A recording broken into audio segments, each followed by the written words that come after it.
Ya, sebelum kita mulai, agar lebih hikmat dan berkah kegiatan hari ini, mari kita bersama-sama membaca basmalah bersama-sama.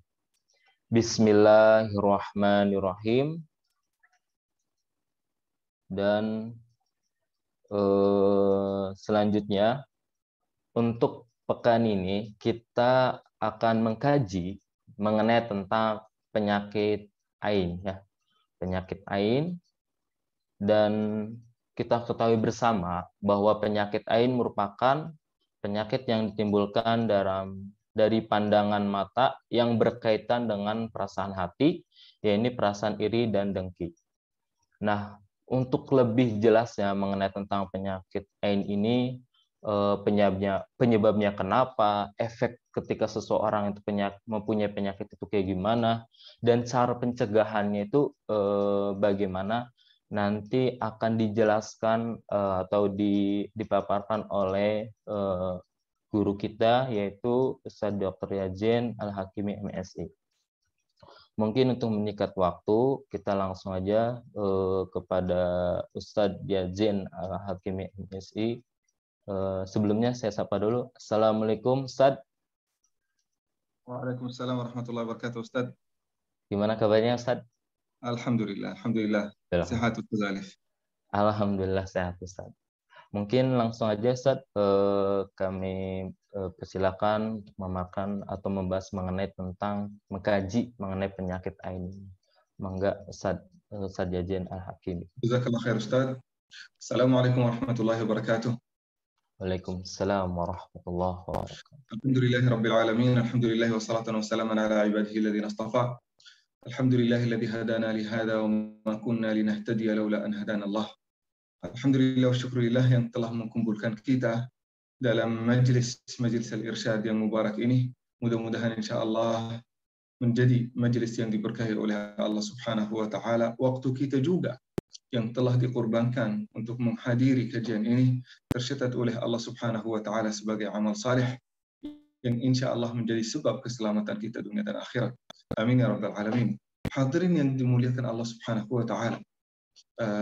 Tentu saja ketika kita berbicara tentang judul apa saja, kita berbicara tentang kejadian apa saja, maka itu harus kita kembali kepada firman Allah Subhanahu wa taala dan kembali kepada Al-Qur'an. Karena itu adalah opsi dan juga pedoman hidup yang paling pertama di dalam kehidupan kita, di dalam agama kita, dan juga itu tiang yang paling utama di dalam agama kita. Maka hadirin yang dimuliakan Allah Subhanahu wa taala, sebelum kita mulai membahas tentang penyakit ain, kita bersama-sama membacakan beberapa ayat-ayat yang ada kaitannya dengan ain atau mungkin penyakit-penyakit yang dekat dari ain. Sebenarnya ain itu di dalam Al-Quran tidak disebut. Tidak ada sebutan ain. Tapi disebut dengan mas, disebut dengan gangguan setan, disebut dengan penyakit-penyakit yang lain yang kita akan membacakan di dalam ayat ini. Izinkan saya sebelum kita mulai kajian kita membacakan ayat-ayat Al-Quran. Nah, kita akan membacakan ayat di surat Al-Baqarah ayat 275.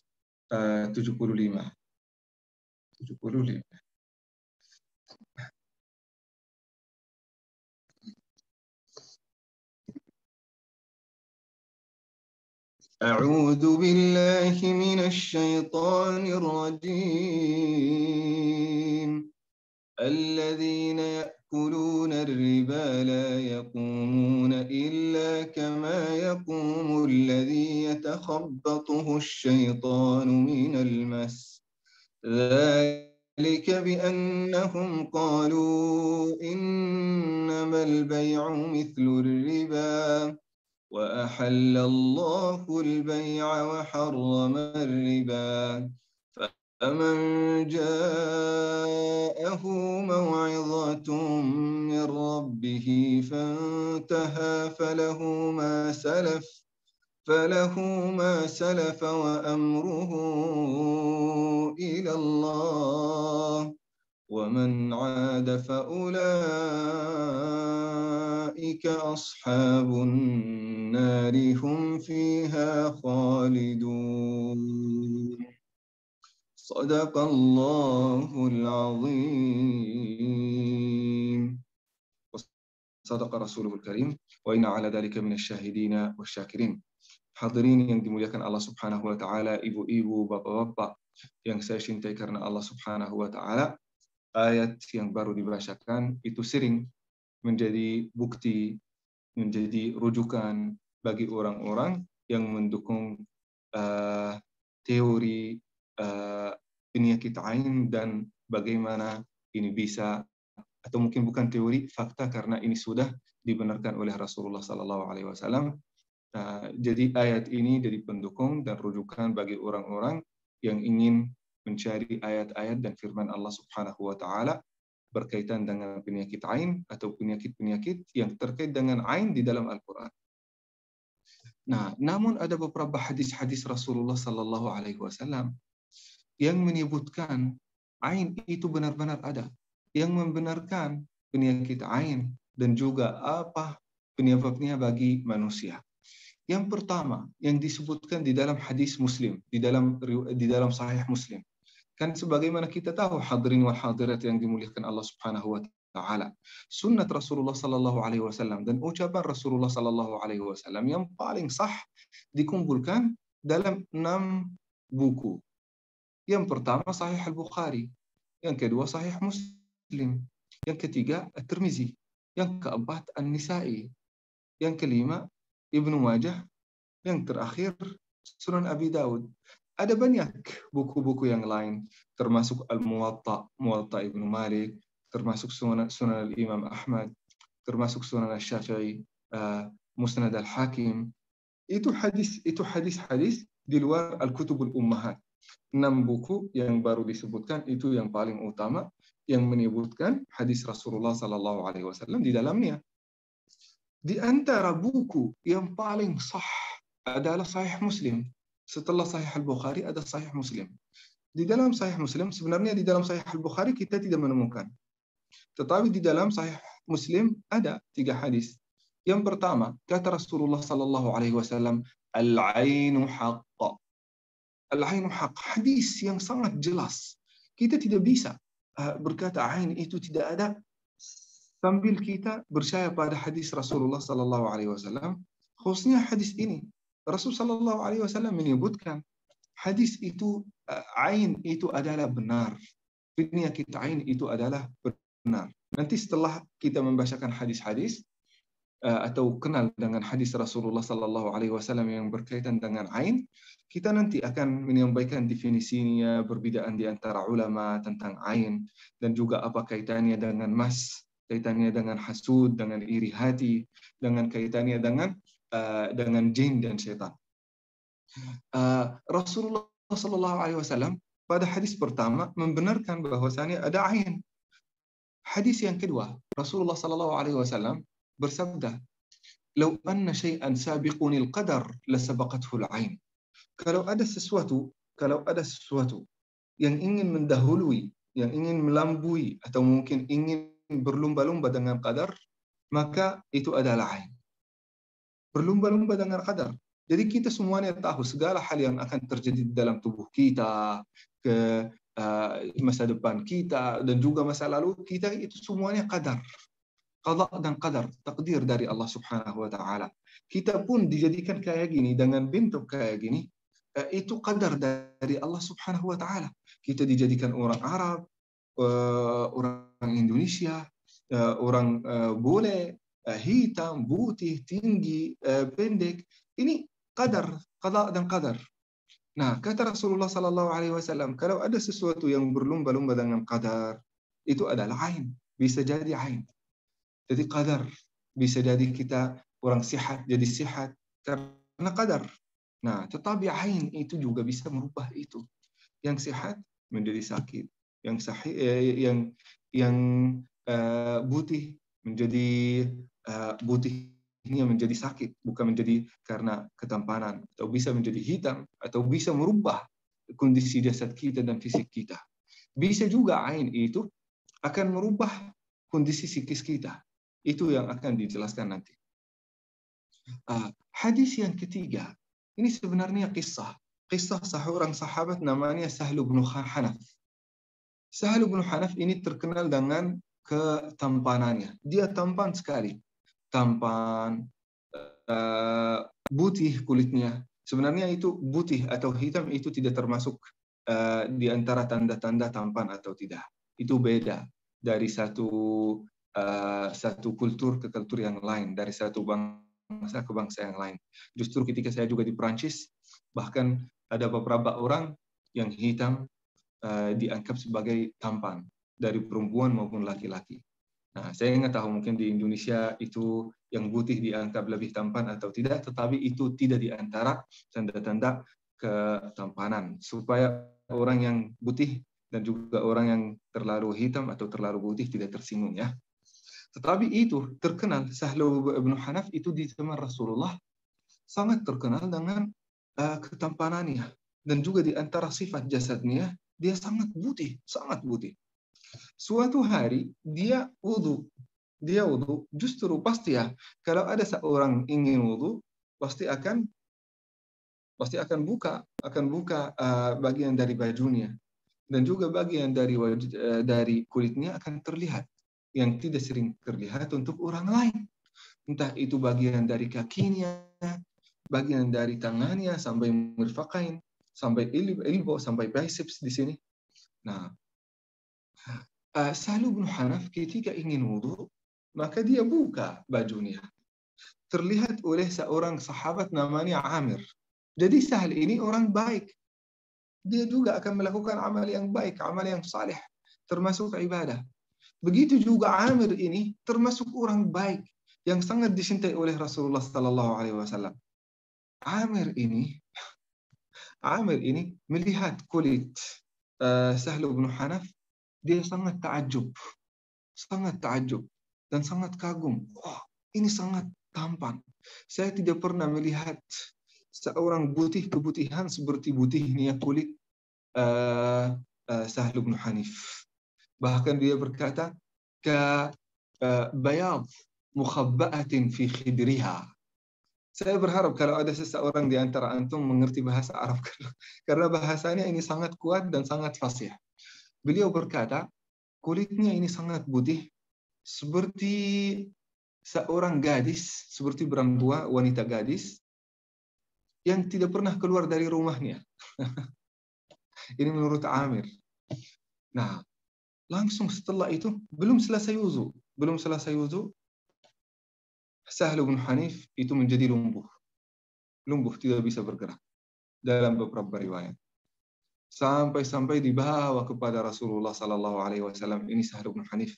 Ya Rasulullah, ini lagi wudu, tiba-tiba dia tidak bisa bergerak dan sakitnya itu luar biasa. Nah, kata Rasulullah Sallallahu Alaihi Wasallam, apakah ada seseorang menyebutkan satu kalimat untuk Sahlu bin Hanif saat dia wudu, saat dia membuka bajunya? Nah, kata para sahabat, kami dengar sahabat Amir yang menyebutkan sesuatu, tapi karena dia kagum, Rasulullah Sallallahu Alaihi Wasallam menyuruh Amir ini untuk mandi, mengumpulkan air mandinya, atau mengumpulkan di dalam riwayat lain, mengumpulkan air wudunya. Jadi Amir ini wudu, sisa air wudunya, atau mungkin yang sisa dari air mandinya diambil lalu diberikan kepada Sahlu bin Hanif untuk wudu dengan air tersebut, atau mandi dengan air tersebut. Maka karena dia mandi dengan air tersebut, sisa air orang yang menyampaikan penyakit ain kepada dia, maka dia sembuh. Amir memberikan airnya kepada Sahlu bin Hanif yang sakit karena ain. Akhirnya sembuh karena dia mandi atau wudu dengan air tersebut. Ini hadis-hadis yang ada kaitannya dengan ain. Nah, sekarang pertanyaan yang paling besar, apa itu ain? Ain itu, hadirin yang dimuliakan Allah Subhanahu wa taala, adalah energi. energi negatif yang keluar dari seseorang terhadap orang yang lain, entah itu sahabatnya, musuhnya, orang yang dia sukai atau tidak sukai, atau bisa jadi ain ini keluar dari diri kita sendiri kembali ke diri kita sendiri. Yang penting ini ada energi negatif yang bisa mempengaruhi orang yang ditargetkan. Nah, ain itu ada atau tidak ada menurut psikologi, menurut mungkin psikiatri. Nanti kita akan berbicara tentang ini. Kita berbicara tentang ini. Ain itu menurut agama itu ada dua. Ada dua. Yang pertama, ain yang keluar dari seseorang yang diiringi dengan perasaan hati yang negatif, seperti dengki, iri, atau ada permusuhan, kebencian. Nah, diiringi dengan ain, dengan mata yang ta'ajub. Dia ta'ajub melihat ini, ta'ajub sambil membenci, memusuhi, dan juga ada perasaan iri hati. Nah, ini yang pertama. Yang kedua, ain, energi negatif yang keluar dari seseorang ketika dia melihat, dia sangat takjub, dahsyat, kagum, tetapi tidak diiringi dengan perasaan hati. Tidak ada iri, tidak ada dengki, tidak ada permusuhan, tidak ada kebencian. Nah, yang kedua ini bisa kepada siapapun. Yang pertama itu kepada orang yang kita tidak sukai. Yang kedua itu kepada siapapun, termasuk sahabat kita, keluarga kita, anak, kakak, adik, bapak, ibu, bahkan diri kita sendiri, menurut beberapa ulama. Nah, itu dari segi agama. Nah, dari segi ilmu pengetahuan hadirin yang dimuliakan Allah Subhanahu wa taala. Kalau kita melihat itu psikologi atau mungkin psikiatri, itu tentu saja didirikan dan dibentuk oleh barat. Oleh terutama mungkin yang pertama Sigmund Freud, ya mungkin sebagaimana kita tahu ya, itu orang yang paling pertama yang mulai menemukan ilmu psikologi atau psikologi ya. Nah, beliau ateis, pandangan beliau ateis, tidak punya agama, tetapi walaupun dia keturunan Yahudi, tapi dia ateis, tidak punya agama. Nah, justru pasti ketika beliau akan membentuk satu ilmu, akan membentuk sesuai dengan pandangan dirinya sendiri atau kepercayaan dirinya sendiri. Jadi di dalam ilmu psikologi kita tidak akan melihat ada ain, penyakit ain. Kita bahkan tidak akan melihat ada mas. Kita tidak akan melihat ada ruqyah syar'iyah. Kita tidak akan melihat ada jin, ada syaitan yang mempengaruhi kesehatan kita. Tidak akan melihat di dalam ilmu itu. Oleh karena itu, setiap kali kita akan pergi ke seorang psikologis atau psikiatri, beliau tidak akan pernah memperhatikan ada penyakit ain atau tidak dan cara mengobatinya secara agama. Kita akan usahakan di dalam mungkin waktu yang sederhana ini kita akan menyampaikan perkenalan dikit tentang penyakit ain dan bagaimana dianggap dari segi agama dan juga dari segi sains. Hadirin yang dimuliakan Allah Subhanahu wa taala. Kalau kita berbicara tentang ain, pasti harus dikaitkan dengan sihir, harus dikaitkan dengan mas, harus dikaitkan dengan ruqyah syar'iyah, harus dikaitkan dengan iri, hati, dan hasad, karena itu semuanya sama. Semuanya berdekatan. Sama dari apa? Sama bukan mahsus.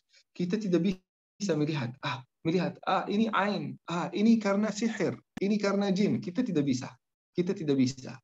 Karena menurut hadis-hadis yang disebutkan tadi, ain itu pasti akan ada sebabnya dan ada dampaknya, ada gejalanya pada orang-orang yang kena atau ditimpa ain itu.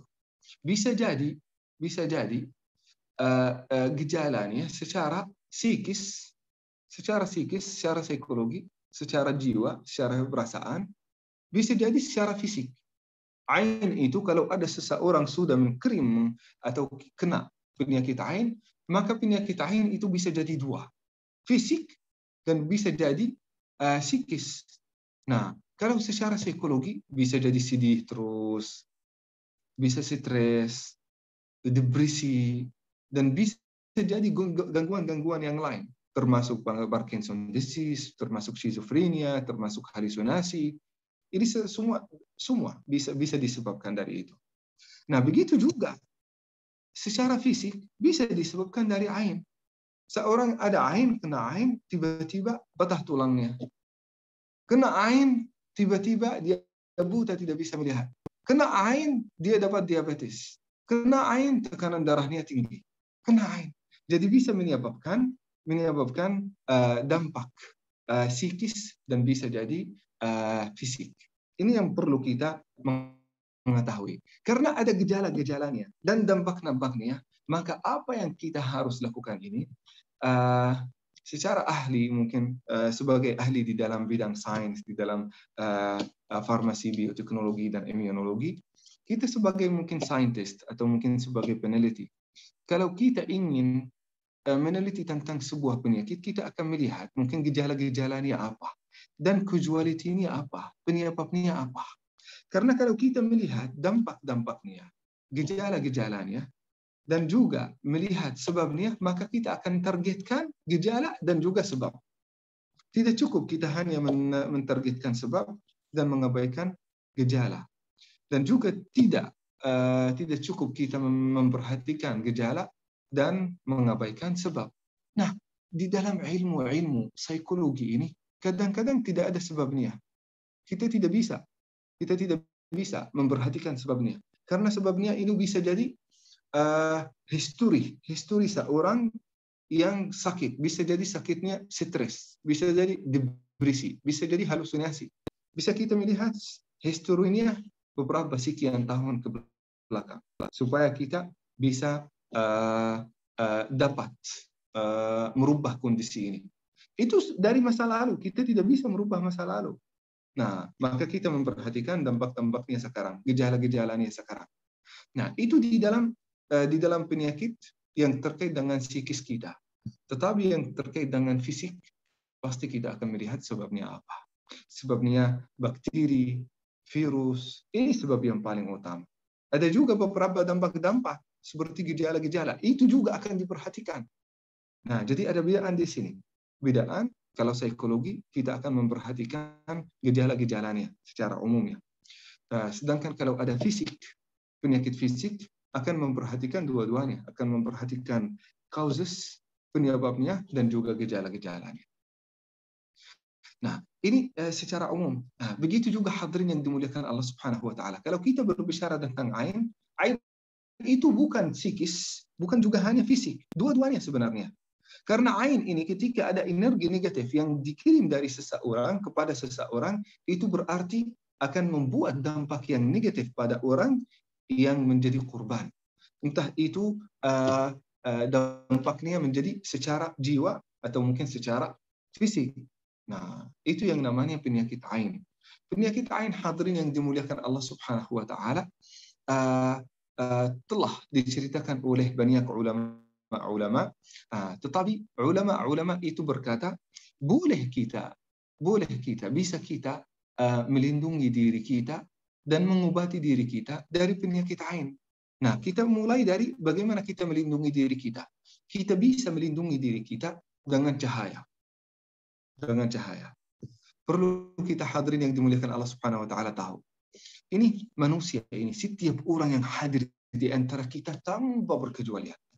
Apapun ormasnya, apapun mazhabnya, apapun perbuatannya, ketika dia lahir, dia lahir dengan cahaya. Cahaya ini adalah lindungan dari Allah Subhanahu wa taala. Lindungan. Kalau ada seseorang kirim penyakit, kirim energi negatif terhadap kita, entah itu sihir, mas, ain, itu semuanya akan dihalangi dengan perlindungan Allah Subhanahu wa taala yang diberikan kepada kita dalam bentuk cahaya. Cahaya itu akan menjadi lebih kuat dengan amal salih, dengan zikir, dengan surat, dengan bacaan Quran, itu akan semakin kuat.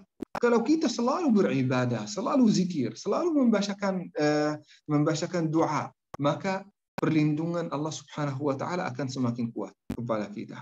Sehingga kalau ada gangguan syaitan, kalau ada ain, kalau ada penyakit ain dikirim kepada kita, maka kita akan terlindungi oleh Allah Subhanahu wa taala dengan doa, Quran dan ibadah yang disebutkan. Nah, kalau kita tidak pernah ibadah atau tidak pernah zikir, tidak pernah berdoa kepada Allah Subhanahu wa taala, sering melakukan maksiat, maka perlindungan itu yang diberikan kepada kita akan semakin menipis sampai hilang. Kalau sudah hilang, mudah sekali kita kena penyakit ain atau penyakit sihir atau penyakit mas yang telah disebutkan. Nah, bagaimana kita menguatkan perlindungan itu? Yang pertama, lewat zikir kepada Allah Subhanahu wa taala. Zikir pagi dan sore, membacakan doa yang dibacakan oleh Rasulullah sallallahu alaihi wasallam. Ayat yang sering dibacakan oleh Rasulullah sallallahu alaihi wasallam. Yang pertama surat Al-Fatihah, yang kedua awal surat Al-Baqarah, akhir surat Al-Baqarah, dan 3 surat terakhir di dalam Al-Qur'an, surat An-Nas, surat Al-Falaq, surat Qul Huwallahu Ahad. Setelah itu kita membacakan juga doa-doa Allahumma inni asbahtu, Allahumma inni amsaytu, Allahumma ma amsa bi, Allahumma ma asbaha bi. Allah bismillahilladzi la yadurru ma'a ismihi syai'un fil ardi wa la fis sama'i wa huwas samiul 'alim. A'udzu bikalimatillahi tammati min syarri ma khalaq. Ini doa ini akan melindungi kita dari pagi sampai sore. Kita membacakannya di sore akan melindungi kita sampai pagi. Jadi kalau kita secara istiqamah, kita membacakan doa-doa tersebut, kita akan diberi lindungan dari Allah Subhanahu wa taala dari penyakit ain maupun penyakit mas atau sihir atau penyakit apapun yang diberikan dari energi negatif yang datang dari luar. Kalau kita mau menyebutkan energi negatif ya. Energi negatif. Kalau energi negatif ini tidak disebutkan oleh Rasulullah, tetapi ya menurut ulama-ulama kontemporer sekarang. Nah, ini kalau prevention. Itu prevention juga ada lewat salah satu hadis Rasulullah sallallahu alaihi wasallam ketika Rasulullah sallallahu alaihi wasallam menyebutkan berdoa kepada orang yang pernah ain, Allahumma inni a'udzubika bikalimatillahi tammah. Hafal hadis ini ya hadirin ya. Nanti mungkin saya akan kirim ke grup Al-Irsyad. Allahumma in a'udzu bikalimatillahi tammah min kulli syaitanin wa hammah wa min kulli ainin lamah. Ini hadis Rasulullah sallallahu alaihi wasallam ketika ada seseorang kena ain, doa dengan doa ini insyaallah akan melindungi dan juga akan mengobati. Nah, ini akan melindungi, akan mengobati dengan ruqyah syar'iyyah. Ruqyah syar'iyyah ini yang sering dibacakan ayat-ayat yang sering dibacakan yang ada kaitannya dengan sihir, yang ada kaitannya dengan ain, yang ada kaitannya dengan mas, sebagaimana seperti ayat-ayat yang baru dibacakan tadi. Innal alladzina ya'kuluna riba la yaqumuna illa kama yaqumul ladzi yatakhabbathu asy-syaitanu minal mas, tambah ayat-ayat dan azkar yang dibacakan pagi dan malam. Itu insyaallah akan menjadi pengobatan bagi diri kita sendiri. Nah, hadirin yang dimuliakan Allah Subhanahu wa taala. Nah, sekarang seseorang di depan kita lagi sakit. Bagaimana kita bisa tahu dia lagi sakit ain atau tidak? Sebenarnya kita tidak akan pernah tahu. Kita tidak akan pernah tahu.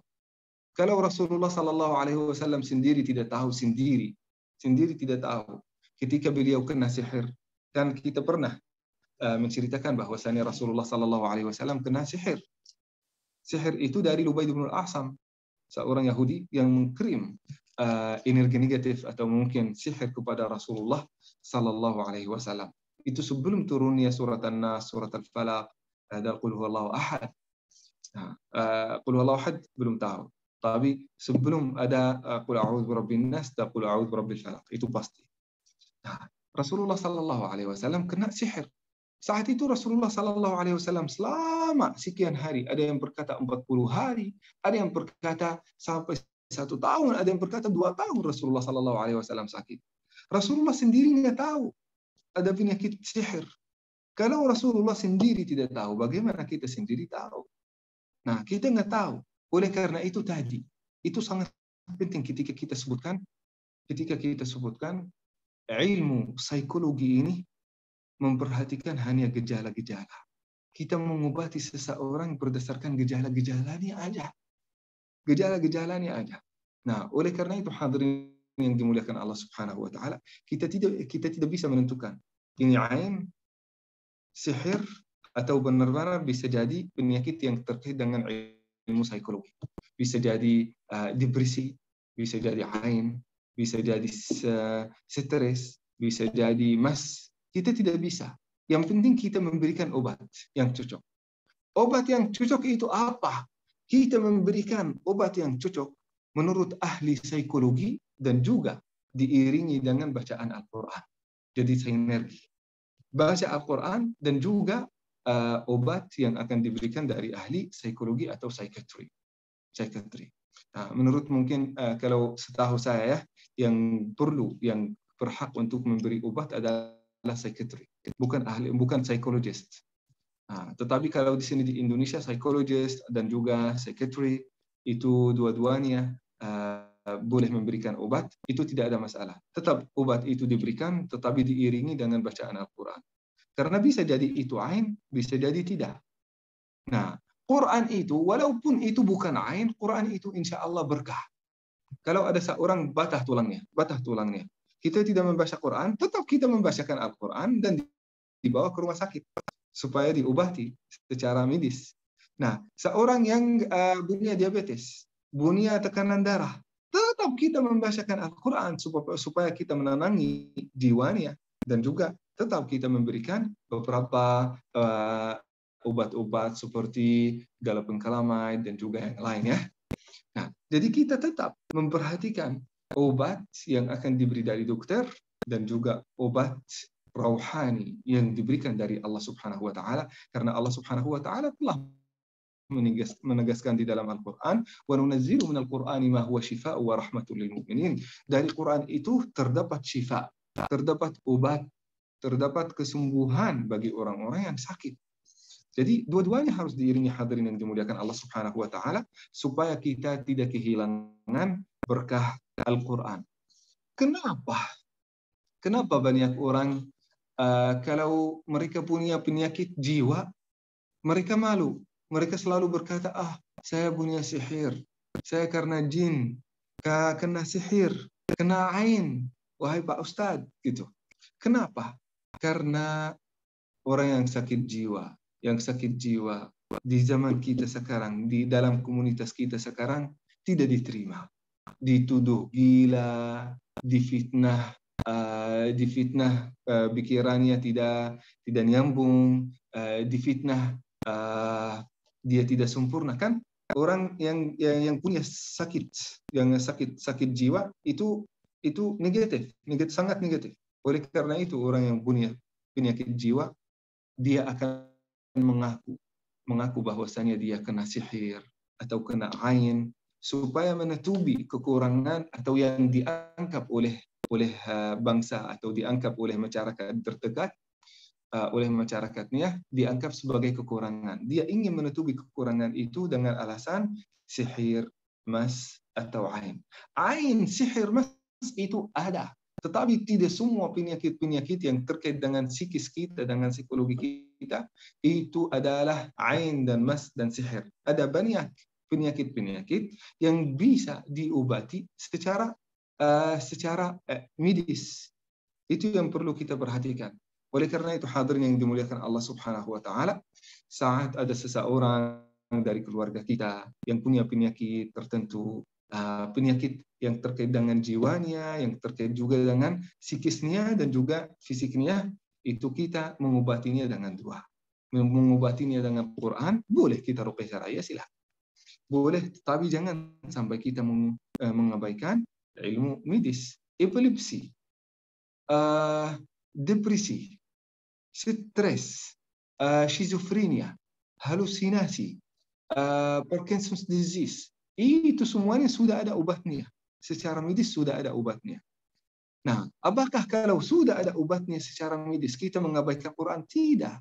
Kita memperhatikan obat dari dokter, tetapi juga jangan mengabaikan Al-Quran. Karena Al-Quran itu insya Allah akan membantu.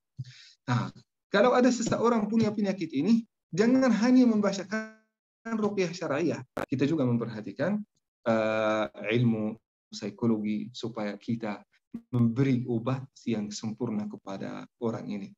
Ingat selalu bahwasanya banyak orang yang ingin menutupi kekurangannya, dengan ain, sihr, mas. Karena mereka ingin menuduh syaitan, ingin menuduh orang lain yang kirim penyakit ini kepada kita. Nah, sedangkan itu bisa menjadi salah satu penyakit yang terkait dengan jiwa atau pikiran kita sendiri, dan juga sudah ada obatnya. Hadirin yang dimuliakan Allah Subhanahu wa taala, itu mungkin yang perlu kita mengetahui untuk hari ini. Saya khatam dengan satu kisah yang terjadi untuk diri saya sendiri, yang terkait dengan mas, yang bisa jadi terkait dengan ain.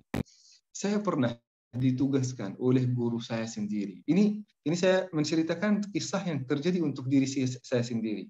Tangkapannya dan kesimpulannya terserah antum semua. Di salah satu provinsi di Yaman namanya Eb di Yaman. Saya ditugaskan oleh guru Al-Quran saya yang punya klinik untuk, atau mungkin toko, atau mungkin rumah yang sering meruqyah orang. Banyak orang yang datang untuk minta ruqyah dari beliau. Ruqyah ini datang dari provinsi Eb, dari luar, banyak sekali, dari seluruh Yaman datang ke situ. Karena beliau cukup terkenal dalam bidang ini, dalam bidang ruqyah syar'iyyah. Karena saking banyak orang yang datang kepada beliau menugaskan saya, tolong ya Zin, bacakan Al-Quran kepada setiap orang yang datang. Kalau ada seorang tiba-tiba berbicara yang aneh, itu tolong berbicara, tangkap sama dia, dan juga tetap membacakan Al-Quran sampai jinnya keluar. Nah, itu kejadiannya hampir puluhan kali. Ketika saya membacakan Al-Quran kepada orang-orang yang sakit, entah itu datang dengan penyakit ain, penyakit mas, penyakit sihir. Nah, saya membacakan Al-Quran, membacakan ruqyah syar'iyyah dari awalnya sampai akhir. Sering ada perubahan dalam psikis dan juga bahkan fisik orang yang sakit.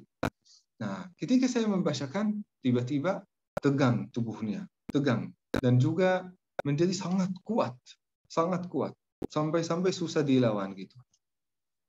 Sampai-sampai saya butuh 2 orang untuk membantu saya supaya mereka memberikan fiksasi atau supaya tidak bergerak atau supaya tidak memukul saya, orang yang sakit.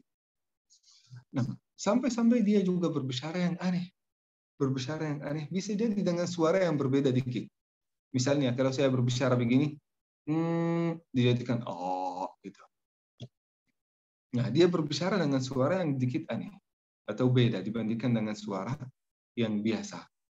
Nah, kan sebelum saya membacakan Al-Quran kepada dia, saya berbicara secara santai kepada dia. Namamu apa, umurmu berapa, dari provinsi apa, keluarga, kondisi. Dia berbicara, saya tahu suaranya seperti apa.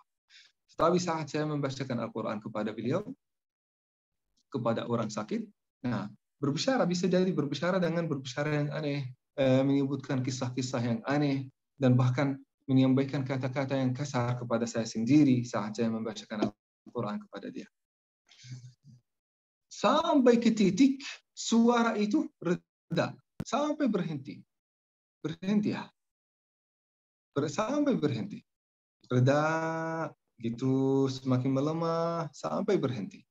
Berhenti itu kita dapat kesimpulan syaitannya sudah keluar. Sudah tidak ada juga, jasadnya sudah tidak tegang lagi, sudah normal. Ketika diajak berbicara, dia sudah berbicara secara biasa. Ditanya apa yang terjadi tadi, dia berkata tidak sadar. Nah, itu saat kita membacakan Al-Quran. Itu puluhan kali hadir. Suatu hari saya merenung. Di sini bagian yang paling penting hadirin. Suatu hari saya merenung. Ini apa yang membuat orang yang sakit, sampai orang yang sakit ain atau penyakit ain atau sakit mas atau sihir, membuat mereka berbicara dengan suara yang aneh, menyebutkan kisah-kisah yang aneh, sampai mereka menyampaikan kata-kata yang kasar kepada saya saat mereka sakit secara tidak sadar. Dan menurut kita di sana di dalam klinis itu, yang berbicara itu syaitan, bukan orang yang sakit. Yang syaitan yang masuk di dalamnya, entah itu karena penyakit ain atau penyakit yang lain. Itu yang berbicara syaitan. Saya mulai berbicara, syaitan itu hanya akan berbicara dengan kita apabila dia berada di dalam orang yang sakit. Kenapa syaitan tidak berbicara sama kita secara langsung di dalam kehidupan? Kenapa syaitan itu tidak pernah berinteraksi dengan kita? Padahal sudah ada ayat di dalam Al-Quran, Inna ibadi laysa laka alaihim sultan. Nah, iblis dan syaitan itu tidak akan bisa merusak kehidupan manusia illa man ittaba'aka minal ghawin, kecuali orang-orang yang suka melakukan maksiat dan mengikuti syaitan. Saya mulai merenung berkali-kali. Saya mulai bikin eksperimen. Eksperimen ini silahkan bikin sendiri di sini di Indonesia atau dimanapun. Insya Allah ada hasilnya, hasil yang sama. Hasil yang sama. Saya pun juga bersedia kalau di sini di Indonesia ada ahli ruqyat atau mungkin ahli yang punya keahlian dalam bidang ini, saya siap untuk membuktikan bagi dia apa yang saya sampaikan sekarang. Saya mulai merenung, saya mulai bikin eksperimen. Yuk, saya mau membandingkan, studi banding. Kalau saya membacakan Al-Quran dengan suara yang lantang, suara yang indah, Alhamdulillahi Rabbil Alamin, Ar-Rahmanir Rahim, Maliki Yawmiddin, Iyyaka na'budu wa iyyaka nasta'in. Membacakan Al-Quran secara dengan irama yang baik, yang enak didengar. Dan juga membacakan Al-Quran dengan cara yang biasa. Alhamdulillahi Rabbil Alamin, Ar-Rahmanir Rahim, Maliki Yawmiddin, Iyyaka na'budu wa iyyaka nasta'in. Dengan cara yang biasa. Yang ketiga, membacakan buisi, syair.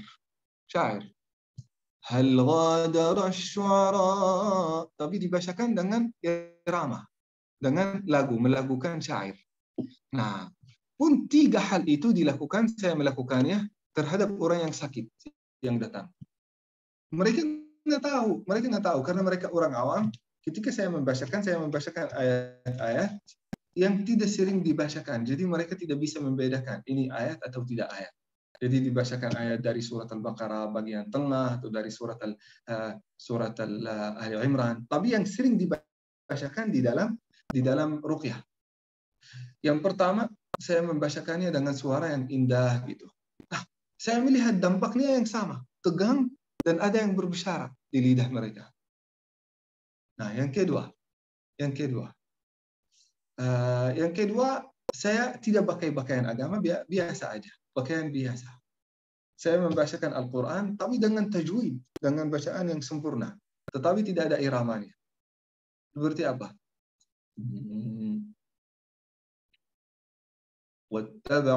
واتبعوا ما تتلو الشياطين على ملك سليمان وما كفر سليمان ولكن الشياطين كفروا يعلمون الناس السحر. Jadi biasa. Nah, pakaian pun juga, pakaian saya bukan pakaian agama. Apa yang akan terjadi? Tidak tegang, tidak ada gejala apapun, tidak ada orang yang berbicara. Tidak ada berbicara. Diam aja. Biasa saja. Biasa. Kondisinya tidak berubah. Biasa. Nah, yang ketiga, saya membacakan buisi. Hal ghadara asy-syu'ara'u min mutaraddimi am hal 'araftan dar ba'da tawahhumi ya dar 'ablata bil jiwa'i takallami wa'imi sabahan dar 'ablata waslami. Nah, dibacakan ini buisi tapi dengan irama. Nah, apa yang terjadi? Tubuhnya tegang dan juga ada yang berbicara di lidahnya. Nah, itu yang terjadi. Jadi hadirin yang dimuliakan Allah Subhanahu wa taala, dari itu saya dapat kesimpulan saya sendiri. Ini perlu kita tahu hadirin yang dimuliakan Allah Subhanahu wa taala. Quran itu pasti syifa. Quran itu pasti obat. Kalau kita membacakannya, tetapi jangan sampai kita mengabaikan obat-obat yang lain. Jadi disinergi dengan obat secara psikis dan juga obat secara medis itu insya Allah akan menjadi obat yang paling sempurna. Tetapi pasti kita akan mendahului memulai dengan Al-Quran.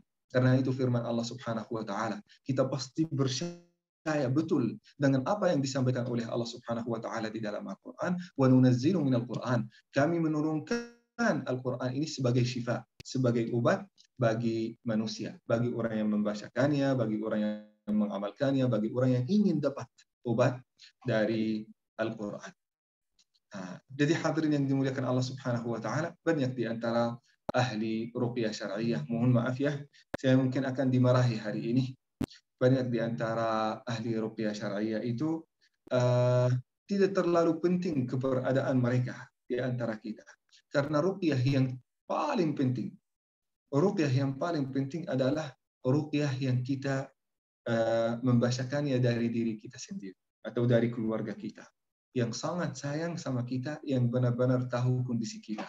Apalagi kalau itu adalah seorang perempuan, seorang wanita, yang nanti kalau mungkin saat ruqyah syar'iyah, karena mungkin beberapa penyakit-penyakit bisa auratnya akan terbuka, belum tentu juga ada banyak ahli ruqyah yang terpaksa pegang tubuhnya, yang terpaksa buka bagian dari auratnya.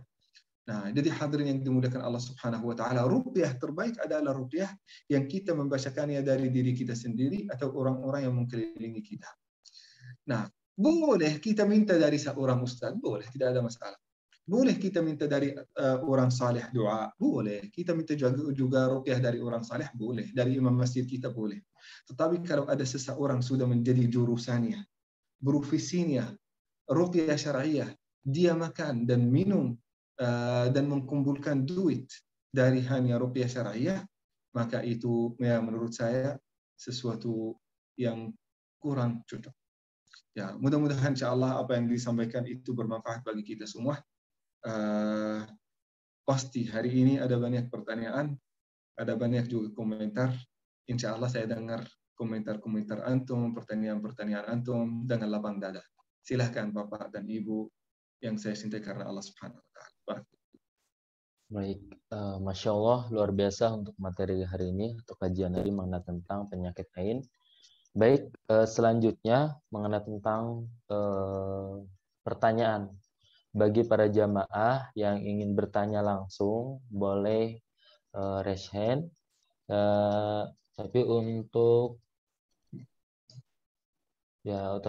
ada, kalau seandainya nggak bisa untuk lewat secara langsung, bisa lewat chat ya, chat di Zoom ya. Oke, di sini ada yang mau berbicara, silakan. Oke, Pak Said ya. Ya, enggak, Ustaz. Assalamualaikum warahmatullahi wabarakatuh. Waalaikumsalam warahmatullahi wabarakatuh. Alhamdulillah, saya masuk ke dalam grup ini diundang oleh Ustadzna Khalid Haras. Saya merasa berterima kasih ini, meskipun saya baru melihat sepintas, tapi insya Allah pandangan Ustadz Di Yazan ini sangat sesuai dengan saya, terutama dalam pemahamannya mengenai ru'yat. Jadi memang kalau sudah profesi seseorang itu ru'yat, profesi seseorang itu mengumpulkan uang atau buat hidupnya mendapatkan dari menjual doa, saya pikir ini tidak tepat gitu ya. Kalau mau berdoa selalu saya katakan yang paling afdal kalau mau meminta kesembuhan, mau minta doa, nomor satu kepada orang tuanya. Doa orang tua itu insya Allah diijabah. Yang nomor satu. Nah kedua, terus terang saya tidak memahami materi pokok yang akan disampaikan, tapi dari informasi yang saya dapat dari akhina Ustadz Khalid, pembahasannya adalah mengenai al-ain, masalah al-ain. Nah, hal-hal semacam ini, al-ain atau masalah-masalah, boleh dibilang ini masalah-masalah ghaibiyah, mengenai hal-hal yang mengenai metafisik. dalam pandangan saya selama saya sekolah dulu ya, diajarkan juga di Al-Irsyad itu, kami tidak dibiasakan untuk mengimani hal-hal seperti ini karena memang tidak disebut secara qat'i dan sarih di dalam Al-Quran sendiri. Di dalam hal akidah, Al-Quran menyebut 6 cukup. Kalau kita buka hadis nanti ada ribuan itu yang harus diimani. Padahal Al-Qur'annya bilang cukup beriman, arkanul iman itu ada 6 cukup. Itu yang paling pokok. Kalau itu tidak kita imani, kita jatuh menjadi kafir. Kalau kita menolak arkanul iman. Tapi kalau kita tidak mengimani hal-hal yang ghaibiyah dan disebut di dalam hadis-hadis ahad yang banyak, nah ini masih tidak apa-apa. Nah, kenapa ini saya sampaikan? Karena memang tradisi al-ain ini bukan hanya dari umat Islam. Tapi bangsa-bangsa lain itu sudah berubah. Yang belum berubah itu umat Islam kebanyakan. Tradisi al-ain kalau di orang barat dikenal dengan evil eye. Atau dulu dikenal di masyarakat Yunani dengan Medusa. Medusa itu salah satu dewa Yunani. Kalau mereka ngelihat, matanya ngelihat sesuatu pasti hancur. Itu seperti al-ain.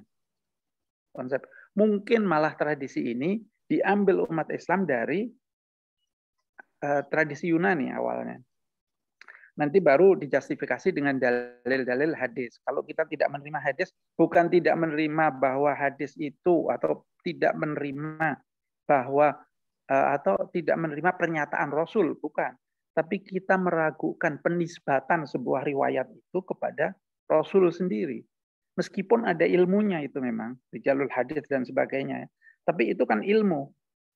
Ilmu itu yang bisa salah. Ilmu bukan nabinya yang salah. Yang menisbatkan. Jadi dalam pandangan saya, umat Islam ini memang lebih baik menjauhkan dari hal-hal yang sifatnya spekulatif semacam ini. Karena memang kalau kita amatin coba, orang barat itu dia dulu percaya ada profesi di sana namanya eksorsis, pengusir setan itu. Yang pendeta datang membawa salib kalau ada orang kerasukan. Tapi setelah industrialisasi, setelah mereka mengalami kemajuan, profesi-profesi seperti itu hilang. Di kita justru yang muncul adalah profesi baru ini terakhir-terakhir ini, ruqyat. Sekarang ini orang ribut-ribut al-ain sering itu. Saya dengar bukan sekali gitu. Saya melihat ini mau kemana ini sekarang ini kita ini. Jauh lebih bermanfaat kalau memang kajian-kajiannya itu menurut saya lebih ke arah sains, ilmu pengetahuan. Karena itu yang real. Kalau kita sakit terus kita mengatakan ini karena saya kena mata, al-ain dan sebagainya, itu nggak menolong. Saya bahkan pernah terjadi di dalam diri saya sendiri. Saya dengan orang yang sangat dekat dengan saya. Orang ini naik mobil tua, Mercedes-Benz.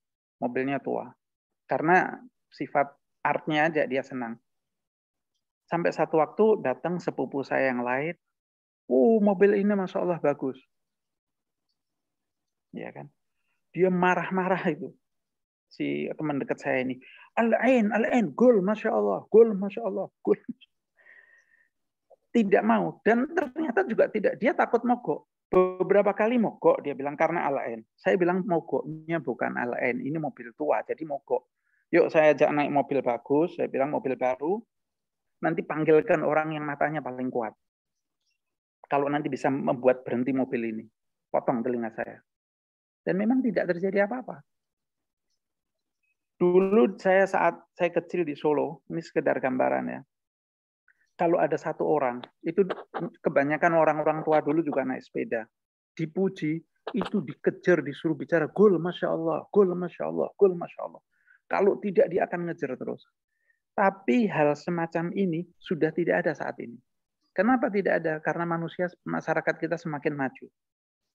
Jadi jangan sampai justru kita sekarang ini setelah banyaknya kemajuan-kemajuan dalam pola pikir rasional ini, kita malah tarik kembali. Karena memang ada kecenderungan ini, umat Islam ini dibebani dengan penarikan kembali ke standar berpikir terus terang ya. Ini saya katakan, kebanyakan ini adalah ahli hadis yang membawa riwayat-riwayat hadis terus. Jadi pandangan saya kalau di dalam hal hadis-hadis yang terkait sama ghaibiyah, masalah-masalah akidah, ini bukan saya sebetulnya yang mengatakan. Even Syekh Mahmud Saltut, Syekh Muhammad Abduh, dan termasuk Syekh Ahmad Surkati. Itu menyampaikan memang di dalam hal-hal semacam itu nggak perlu dipegang. Mungkin cukup demikian dari saya. Assalamualaikum warahmatullahi wabarakatuh. Waalaikumsalam warahmatullahi wabarakatuh. Barakallahu fiik, barakallahu fiik. Akhi Sa'id, Masya Allah, beliau menyampaikan pandangan-pandangan ini tidak enak didengar oleh banyak orang ya. Tetapi saya sangat kagum dari apa yang beliau sampaikan. Itu benar. Apa yang beliau sampaikan itu benar. Syekh Muhammad Abduh dan juga Syekh Shaltut, bahkan Syekh Ali Jum'ah Mutakhirin, mereka mendukung apa yang disampaikan oleh akhuna Sa'id. Ini perlu dikaji ulang dan didalami, dan juga perlu kita mendidik masyarakat kita supaya mereka menjadi lebih cerdas, supaya masyarakat kita tidak terlarut dalam beberapa pikiran-pikiran dan kepercayaan-kepercayaan yang bisa jadi bukan dari syariat sendiri, bukan dari syariat. Iya, ain itu hak, ada menurut hadis-hadis Rasulullah Sallallahu Alaihi Wasallam. Tetapi perlu kita memperhatikan juga penyebab-penyebab yang lain. Jangan sampai kita menjadikan semua penyakit-penyakit itu sebabnya hanya satu. Ya, ada hadis tentang ain, ada juga hadis tentang sara', ada juga hadis tentang penyakit-penyakit yang lain. Nah, jadi perlu kita hadirin yang dimuliakan Allah Subhanahu wa taala ini dikaji ulang. Mungkin saya akan berusaha insya Allah, mudah-mudahan kalau ada kesempatan di MUI sebagai pengurus di MUI berusaha untuk mengkaji masalah ini. Mudah-mudahan insya Allah mudah-mudahan di dalam waktu yang dekat ada fatwa atau mungkin ada pernyataan yang jelas dari MUI tentang masalah ini yang bisa menerangi masyarakat tentang masalah yang sangat kontroversial ini. Baik. Selanjutnya Ustaz, ada pertanyaan dari Alfiana Nugraha, yaitu Ustaz mohon izin bertanya, apakah sakit hati termasuk ain? Sakit hati karena dimarahi dan selalu terbayang-bayang orang yang memarahi kita ketika marah kepada kita yang terasa menyakitkan sehingga kita membenci orang itu. Ustaz. Nah, ain itu sudah dijelaskan. Ain itu adalah dikirim energi yang negatif atau pandangan yang diikuti dengan diiringi dengan kekaguman dan juga takjub dan dahsyat terhadap kejadian-kejadian yang terjadi atau terhadap apa yang seseorang ini lihat. Nah, tapi ini mungkin sakit hati setelah itu mungkin merasa stres, selalu terbayang apa yang kejadian ini yang terjadi. Itu tidak ada kaitannya dengan ain. Tidak ada kaitannya dengan ain. Maupun itu bisa diobati secara Quran dan juga kita melihat dulu kita secara Quran kita mulai secara Quran. Kalau itu sudah selesai masalahnya, alhamdulillah. Kalau tidak selesai, ya dibawa ke ahli psikologi. Tetapi kalau menurut saya mungkin kondisi seperti ini kondisi yang sangat mild. Mild ini artinya sesuatu yang sangat ringan, insya Allah. Kalau ada kita percaya pada Al-Quran, Al-Quran itu adalah obat dan kesembuhan bagi kita, dan percaya betul ini penting sekali. Harus kita benar-benar percaya bahwasanya Al-Quran ini adalah obat bagi kita. Insya Allah, saya jamin ya. Membacakan Al-Quran untuk kondisi seperti akhi atau ukhti yang bertanya, insya Allah akan sangat membantu sekali.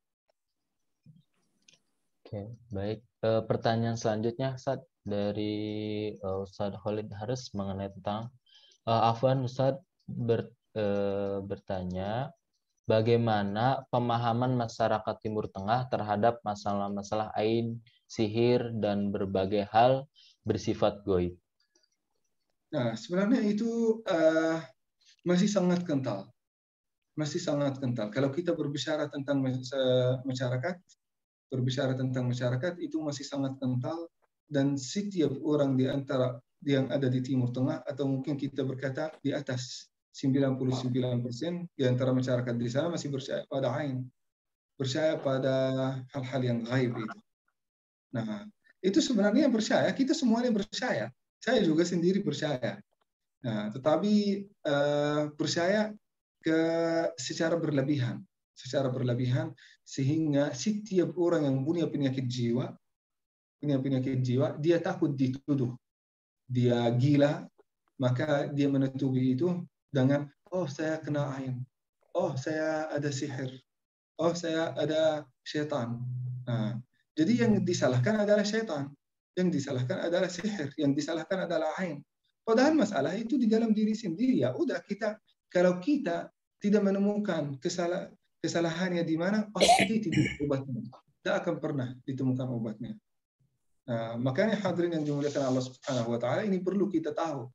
Segala hal dengan sebabnya apa? Segala hal dengan gejalanya apa yang sebenarnya. Nah, bukan semuanya dilempar ke setan, semuanya dilempar ke jin. Ya, penyakit-penyakit yang tidak ada kaitannya dengan itu. Nah, ada pun juga, walaupun tidak ada kaitannya, tetap kita menggunakan Al-Quran. Tetap.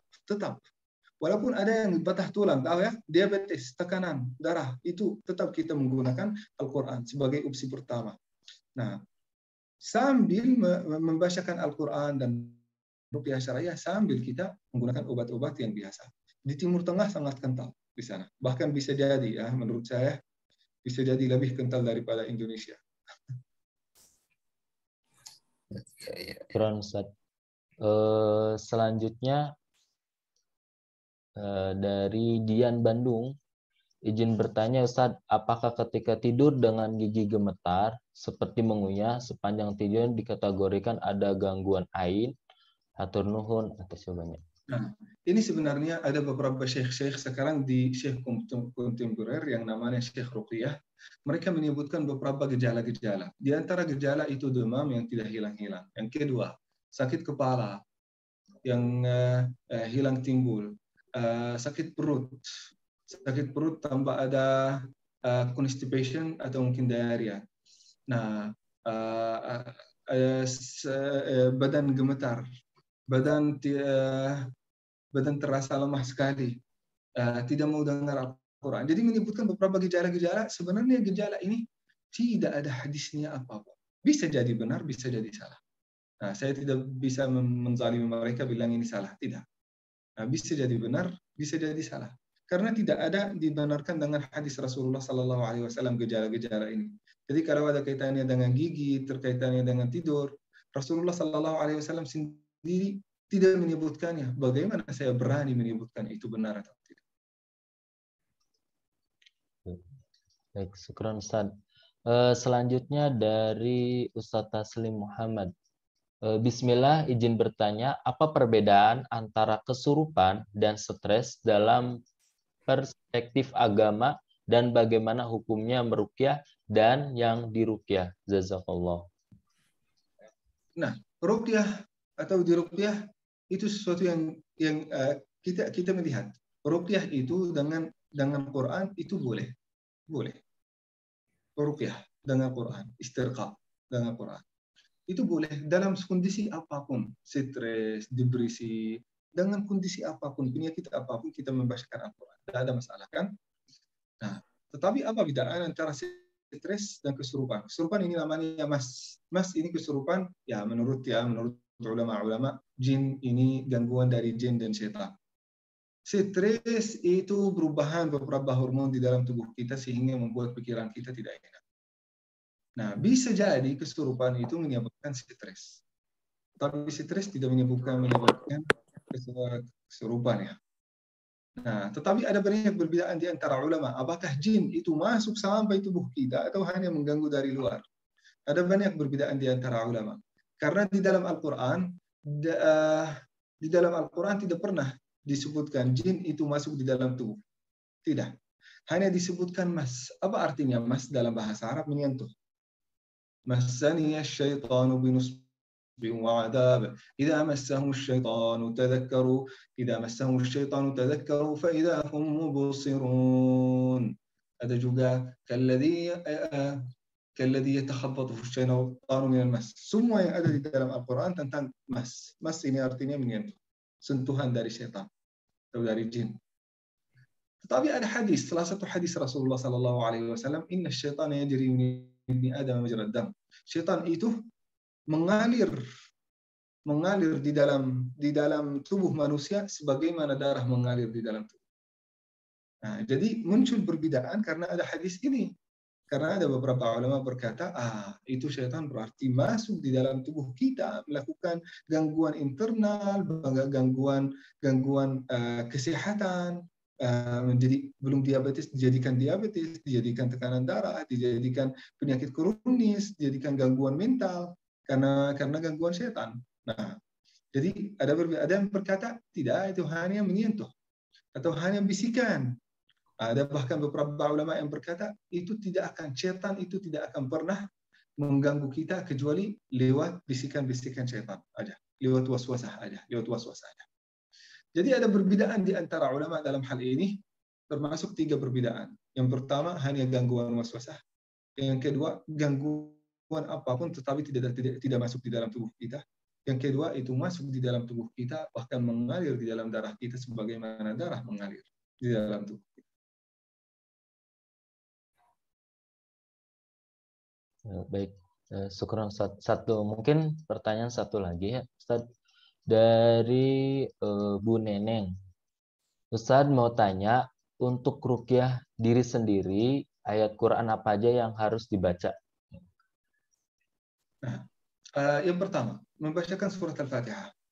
Yang kedua, awal surat Al-Baqarah, akhir surat Al-Baqarah. Yang ketiga, membacakan ayat yang baru dibacakan tadi, ayat 275. Membacakan tentu saja 3 surat terakhir dari Al-Quran, Qul huwallahu ahad, Qul a'udzu birabbin nas, Qul a'udzu birabbil falaq. Ini dibacakan. Ada juga ayat-ayat yang lain yang harus dibacakan yang terkait dengan sihir.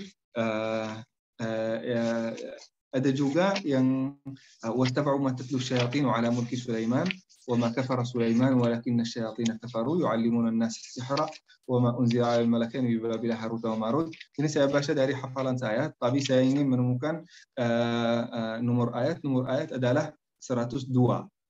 Itu yang dibacakan. Nah, setelah itu hadirin yang dimuliakan Allah Subhanahu wa taala, kita juga jangan lupa membacakan surat-surat yang terkait dengan hari kiamat, seperti surat Al-Haqqah, seperti surat Al-Ma'arij. Nah, khususnya kita membacakan surat Al-Haqqah dari ayat 18 sampai ayat 37. Nah, itu ayat ruqyah. Nah, itu ayat ruqyah. Sebenarnya ada banyak ayat-ayat ruqyah yang lain, tapi kalau kita membacakan itu saya kira sudah cukup. Dengan doa-doa yang lain, doa Rasulullah sallallahu alaihi wasallam yang pertama, a'udzu bikalimatillahi tammati min syarri ma khalaq, bismillahilladzi la yadurru ma'a ismihi syai'un fil ardi wa la fis sama', Allahumma inni a'udzu bika minal hammi wal hazan wa a'udzu bika minal 'ajzi wal kasal wa a'udzu bika minal jubni wal bukhl wa a'udzu bika min ghalabati ad-dain wa qahri rijal. Ini dibacakan. Dan juga membacakan doa yang tadi dibacakan, a'udzu bikalimatillahi tammati min kulli syaitanin wahamah, min kulli ainin walamah. Ini insya Allah akan membantu melindungi diri kita. Dengan ruqyah syar'iyah yang bisa kita membacakannya sendiri atau orang-orang yang terdekat kepada kita bisa membacakan. Entah itu keluarga kita, kerabat kita, sahabat kita. Kalau tidak ada dan kita tenang, dibacakan oleh imam masjid boleh. Tidak ada masalah. Baik, syukron Ustaz atas penjelasannya. Sebelumnya kami juga mohon maaf kepada para jamaah kalau seandainya dalam pertanyaan tidak dibaca semua karena mengingat waktu ya. Semoga di pekan berikutnya nanti bisa dibacakan. Baik, untuk menutup kegiatan hari ini biar lebih berkah dan nikmat, kita berdoa yang akan disampaikan oleh Ustaz Yazin Hakimi.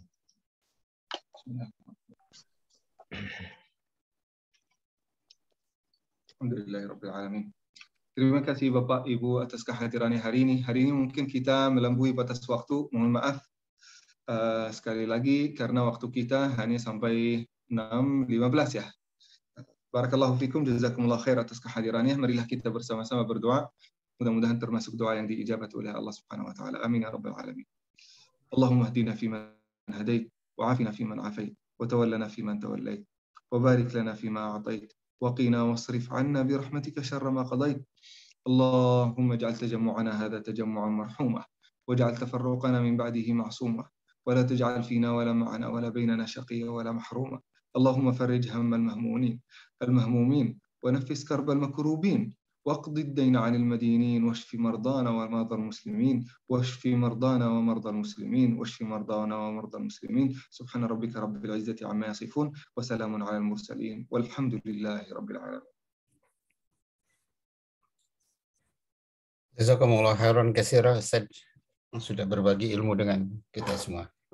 Wa iyyakum barakallahu fikum Ustaz. Jazakallah khair. Syukran Ustaz. Baik, terima kasih kepada Ustaz Jajen atas doa dan mengenai kajian penyakit ain. Selanjutnya mungkin kami akan menyampaikan beberapa pengumuman ya, mengenai tentang Lajnah Al-Irsyad, mungkin akan di-share-kan.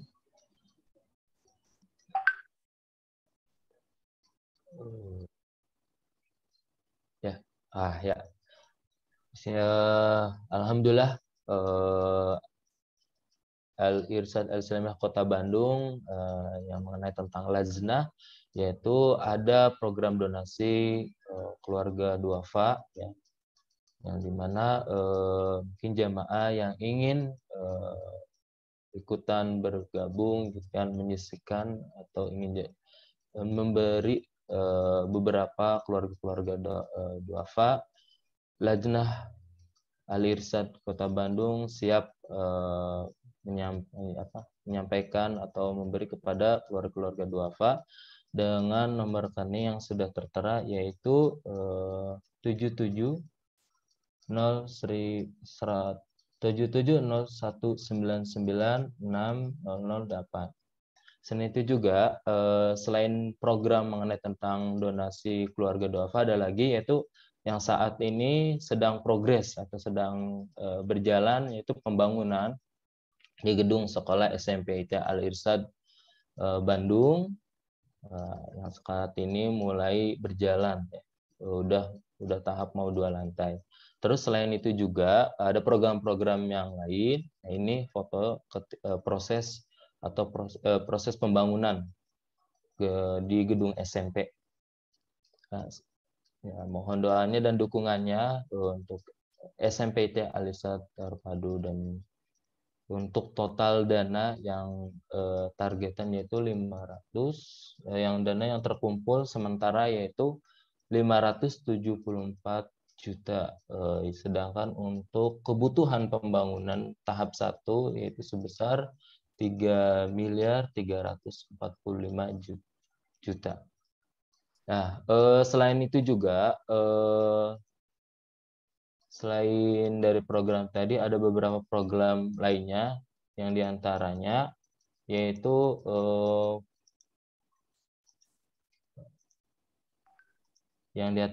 program penerimaan zakat mal. Rencana program kami yaitu penerimaan zakat mal, zakat profesi, dan zakat fitrah. Terus juga ada program donasi keluarga duafa, sedekah subuh, pemeliharaan makam Bani Irsyad, terus program sedekah mushaf Al-Quran, program donasi pembangunan gedung sekolah, terus program siaga bencana, dan program sumur air bersih. Nah, dari sini Lajnah Pendidikan mengenai tentang program-program terencana yang akan diterapkan ke Lajnah Al-Irsyad Bandung. Jadi kalau sekiranya para jamaah yang ikut ingin menyumbangkan atau menyisihkan rezekinya, Lajnah Al-Irsyad Kota Bandung bersedia membantu. Nah, itu berkait tentang pengumuman. Nah, mungkin untuk kegiatan hari ini kami ucapkan banyak-banyak terima kasih kepada para jamaah yang selalu setia ikut serta setiap pekannya dalam mengikuti kajian virtual subuh.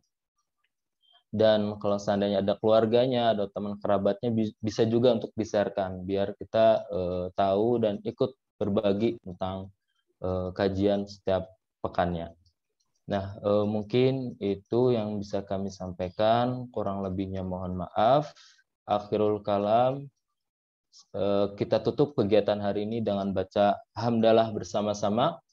Alhamdulillahirrabbilalamin, dan doa akhirul majelis. Subhanakallahumma bihamdika asyhadu an la ilaha illa anta astaghfiruka wa atubu ilaik.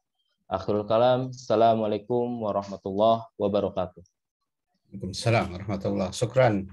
Jazakallahu khairan katsira Ustaz Alif.